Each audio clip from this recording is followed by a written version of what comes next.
Solitaire Cash Practice Mode lets you play without entering a paid competition, which means it is built for learning the game, rather than automatically earning cash. By the end, you will know what Solitaire Cash Practice Mode does, whether it pays real money, and how to use it before joining paid games.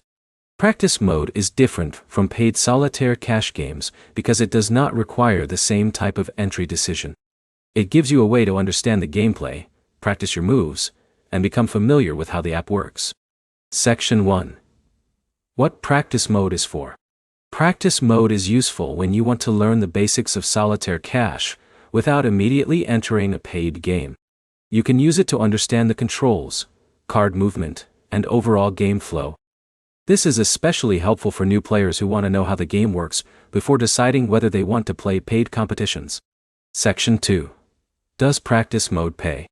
Practice Mode does not work the same way as cash games. Playing in a practice setting does not mean you are receiving cash rewards. To understand whether a specific game offers a reward or requires an entry, check the information displayed inside the app before joining.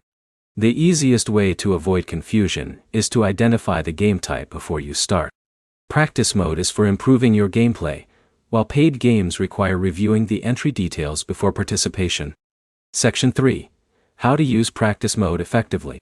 Start by using Practice Mode to learn the mechanics of Solitaire Cash. Focus on understanding how cards move, how turns work, and how the scoring system feels. After you become comfortable with the gameplay, you can review the available game options and decide whether a paid game matches what you are looking for. Practice Mode is also useful for testing strategies. You can try different approaches and understand how the game responds before choosing a paid competition. Remember that practice and paid play have different purposes. Practice helps you learn the game, while paid games involve checking the details before entering. To summarize, Solitaire Cash Practice Mode is designed for learning the game. It does not function like a paid cash competition, and checking game details helps you understand what type of play you are selecting. Your next step is simple. Open Solitaire Cash. Try Practice Mode first, learn the gameplay, and review the available options before entering paid games. If this guide helped, like the video and subscribe for more app guides and fixes.